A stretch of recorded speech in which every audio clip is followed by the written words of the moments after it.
Good morning, Nigeria, on the network service of the NTA. It's now time for newspaper review.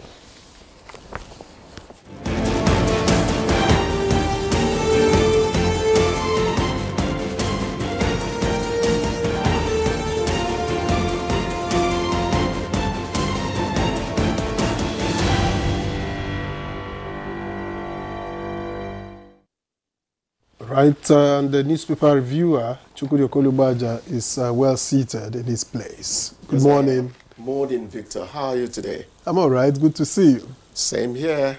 Jumai. Good to see you, Chukwudi. How now? Fine.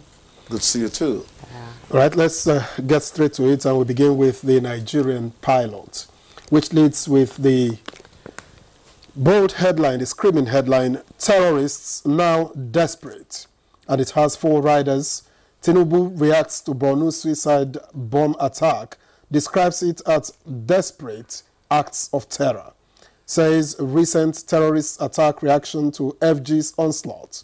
Condemns attack which claimed 18 lives with 19 others gravely injured. And warns that purveyors of wanton violence shall have encounter with justice. That's the major story, and it is on page 4. And just below that story, 18 killed, 19 gravely injured in Borno suicide bomb attack. That's according to State Emergency Management Agency. And just below the nameplate, insecurity. We're adjusting our strategy, says Army Chief Lagbaja. You can find details of that on page 6. Sarap asks CBN to account for missing 100 billion naira dirty notes. That story is on page 5. And at the bottom of the Nigerian pilot, we take a few quick stories. EFCC chairman decries $88.6 billion loss to illicit financial flow yearly in Africa. Page 6. Northern governors condemn Borno suicide attack. Page 5. Buhari has promised not to oppose Nnamdi Kanu's release. Agwocha. Page 11. Governors are problems of North's insecurity. That's according to Abba. You find out why on page 9. And no going back on Students' Entrepreneurship Development Program. That's according to the FCTA. Jumai. Let's quickly go to the leadership newspaper, and above the mart's head, Konga's ex-CEO, death, not suicide. That's come attributed to his family. Serap to CBN, account for missing 100 billion naira dirty notes. You find the details on page 6. And below the masthead, stakeholders excited over executive order on local drug production. You find all the details on page 7. Minimum wage, lawyers back NLC, say FEC can't negotiate for workers. Find details on page 4. And the headlines, in the leadership newspaper, but no bomb attacks, Nigeria won't slide into era of fear, Tinubu vows. With riders, says terrorists will pay heavy price. Let's not return to theater of terrorism, Atiku warns. Northern governors, U.S. government condemn attacks. Death toll rises to 21 as security operatives arrest 2 female bombers.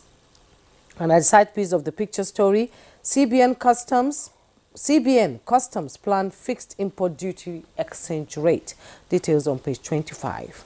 NDLEA intercepts codeine worth 7.3 billion naira. Find details on page 8. Uniben cries out over 280 million monthly electricity bill. Details on page 22. Family debunks Olu Jacob's death rumor. Find all about that on page 7. And the picture story in the leadership newspaper, Kenyan citizens protesting against proposed finance bill in Nairobi, Kenya recently. Mr. Chukwudi? Uniben groaning under 280 million naira monthly electricity bill. Yes. Which band is that? I think it's band A. Maybe AAA. Maybe bass drum. Well, institutions as big as Uniben surely would consume a lot of power, but 280 million. Monthly. I am thinking, how can they sustain the the dues, I mean the payment, given the fact that resources are scarce almost everywhere now. I am one for putting the university system on a footing that would allow their research, if they can go back to research, fetch them a lot of money if they can go back to research. Of course they can, if the conditions are right. Yes. They can and they will. They can, but it's a tall order, given all the things that happen That's around. That's why I said if the conditions exactly. are right. Right. So, Bono? Yeah, Bono is... back to where we want to forget. I like the way you're couching it. Editors are jealous of you over there. The president says terrorists are now desperate. Well, that is a possible scenario in the Gaza bombings we just saw. He says justice awaits those who perpetrated it. That again is expected. We just pray that the security agencies are going to give this incident an era we would have loved to forget, if I may go back to you. Yeah. That they give it the kind of attention it deserves so that it doesn't happen again. Remember, up until about 3-4 years ago, panic was almost all over the Federation because we didn't know where the suicide bomber would strike. Remember the UN headquarters incident? That's now way more than 4 years. Yeah, it's way more than 4 years. The Maraba one, the Christmas Day bombing, the Nyanya, whatever. And then the one that happened at Banex. Imab Plaza. Exactly. We don't want to go back to that era. So the question you want to ask is, was it that the security forces succeeded in eliminating the bomb makers for these terrorists? Or did they run out of material for making bombs? Whatever it was that helped to stem the tide of bombings, suicide bombings, we must make it happen again. This is not something we are going to allow to come back. Yes. Because when you know that terrorists can strike at any point, even in traffic and all that, when you leave home, part of your mind is at home, a part is at work. And you never concentrate on it. Gaza was one of the worst hits, local governments in Borno. Even the emir was killed. Yes. A sitting emir was killed, and then there was an amir. It was like an Islamic state, just like they had in Mubi. And for it to return at this stage again is it's shocking.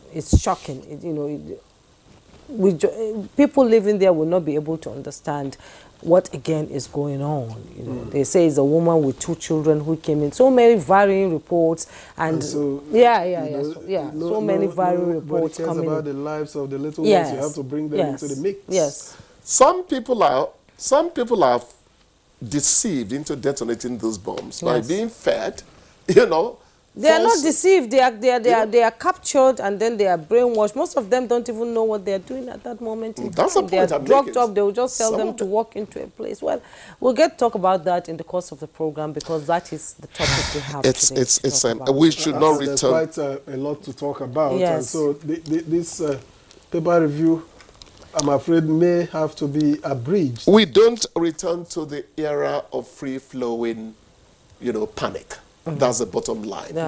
Quickly, though, we read that precision strikes by the Nigerian Air Force have destroyed illegal refining sites in Rivers State and killed several terrorists on motorcycles in Niger State.